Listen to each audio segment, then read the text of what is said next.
IPL 18-ാം അംഗത്തിൽ ടീമുകളെല്ലാം 7 മത്സരങ്ങൾ പൂർത്തിയാക്കി രണ്ടാം ഘട്ടത്തിലേക്ക് മുന്നേറുമ്പോൾ 8-ാം റൗണ്ട് പോരാട്ടത്തിന് ഇറങ്ങുകയാണ് നിലവിലെ ചാമ്പ്യന്മാരായ Kolkata night റൈഡേഴ്സും Gujarat ടൈറ്റൻസും.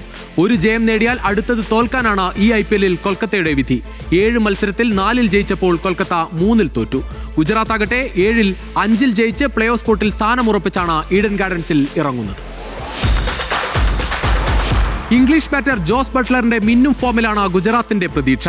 IPL mega താരലേലത്തിൽ ഏറ്റവും മോശം തീരുമാനം ഏതെന്ന ചോദ്യത്തിന് ജോസ് ബട്ട്ലറെ നിലനിർത്താത്ത രാജസ്ഥാന്റെ തീരുമാനം എന്ന് തന്നെയാകും ആരാധകരുടെ ഉത്തരം. ഏത് സാഹചര്യത്തിലും 4-5 മത്സരങ്ങൾ ഒറ്റയ്ക്ക് ജയിപ്പിക്കാൻ ശേഷിയുള്ള ബട്ട്ലറെ പുറത്താക്കി രാജസ്ഥാൻ നിലനിർത്തിയ വിദേശ താരമാകട്ടെ ഷിംറോൺ ഹെറ്റ്മെയർ, ധ്രുവ് ജുറേൽ, റിയാൻ പരാഗ് എന്നിവരെയൊക്കെ നിലനിർത്താൻ തീരുമാനിച്ചപ്പോഴും ബട്ട്ലറിന്റെ സാന്നിധ്യം ടീമിന് നൽകുന്ന കരുത്ത് രാജസ്ഥാൻ മാനേജ്മെന്റ് കണക്കിലെടുത്തില്ല. ഈ സീസണിലും മിന്നും പ്രകടനം തുടരുകയാണ് ജോസ് ബട്ട്ലർ.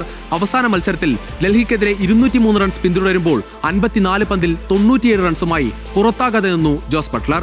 11 ബൗണ്ടറിയും 4 സിക്സറും ഉൾപ്പെടെയായിരുന്നു ബട്ട്ലറിന്റെ വെടിക്കെട്ട് ഇന്നിംഗ്സ്. ഇനി ഈ സീസണിലാകെ ജോസ് ബട്ട്ലറിന്റെ ബാറ്റിംഗ് പ്രകടനം നമുക്ക് ഒന്ന് പരിശോധിച്ചാൽ 7 മത്സരങ്ങളിൽ 315 റൺസാണ് ജോസ് ബട്ട്ലർ ഇതുവരെ നേടിയത്. 63 റൺസ് ശരാശരിയിലാണ് ബട്ട്ലറിന്റെ പ്രകടനം എന്നത് ശ്രദ്ധേയം. അതോടൊപ്പം 164.06 സ്ട്രൈക്ക് റേറ്റിലാണ് ബട്ട്ലറിന്റെ വെടിക്കെട്ട് പ്രകടനം തുടരുന്നത്. കഴിഞ്ഞ സീസണിൽ 2 സെഞ്ചുറി അടക്കം 11 കളിയിൽ 359 റൺസ് നേടിയ ജോസ് ബട്ട്ലറിനെ ഒഴിവാക്കിയ രാജസ്ഥാനാകട്ടെ ടോപ്പ് ഓർഡറിലെ പ്രശ്നങ്ങൾക്ക് പരിഹാരം കാണാനുമായിട്ടില്ല.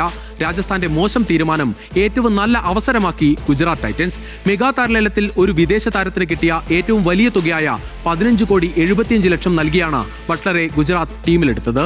ഇന്ന് ഓറഞ്ച് ക്യാപ്പിനായുള്ള പോരിൽ മുൻനിരയിൽ തന്നെയുണ്ട് ഇംഗ്ലണ്ടിന്റെ മുൻ നായകൻ. ക്യാപ്റ്റൻ ശുഭ്മാൻ ഗില്ലും സായ് സുദർശനും നൽകുന്ന തുടക്കവും ഇമ്പാക്ട് പ്ലെയറായി എന്നും ടീമിന് കരുത്താകുന്ന ഷെർഫൈൻ റൂദർഫോർഡ് ഫോം തുടരുന്നതും ഗുജറാത്തിന് പ്രതീക്ഷ. അതോടൊപ്പം പർപ്പിൾ ക്യാപ്പ് പോരിൽ മുന്നിലുള്ള പ്രസിദ്ധ് കൃഷ്ണയുടെ പ്രകടനവും ടീമിന് കരുത്ത്. സ്ഥിരതയില്ലായ്മ തന്നെയാണ് കൊൽക്കത്തയെ ഇത്തവണയും വലയ്ക്കുന്നത്. ആരോടും ജയിക്കും ആരോടും തോൽക്കുന്ന സ്ഥിതിക്ക് ഒരു മാറ്റവുമില്ല. ഈ IPL-ൽ 100-ൽ താഴെ സ്കോറിന് ഓൾ ഔട്ടായ ഒരേയൊരു ടീം കൊൽക്കത്ത മാത്രമാണ്. തകരാൻ തുടങ്ങിയാൽ അടിമുടി തകരുന്ന ബാറ്റിംഗ് നിരയാണ് ആശങ്ക. കളം നിറഞ്ഞാൽ കൊൽക്കത്തയുടെ പവർ ഹിറ്റർമാരെ തടയാനുമാകില്ല.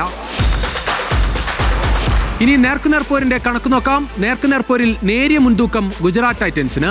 ഏറ്റുമുട്ടിയ 4 കളിയിൽ 2-ൽ ഗുജറാത്തും 1 മത്സരത്തിൽ കൊൽക്കത്തയും ജയിച്ചു.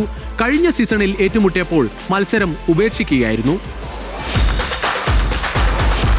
ജയമുറപ്പിച്ചാൽ 1-ാം നിരയിലുള്ള ഗുജറാത്തിന് പ്ലേ ഓഫിലേക്ക് ഒരു പടി കൂടി അടുക്കാം. കൊൽക്കത്തയ്ക്കാകട്ടെ വിജയ വഴിയിലെത്താനുള്ള അവസരം. എല്ലാ കണ്ണുകളും ഈഡൻ ഗാർഡൻസിലേക്ക്.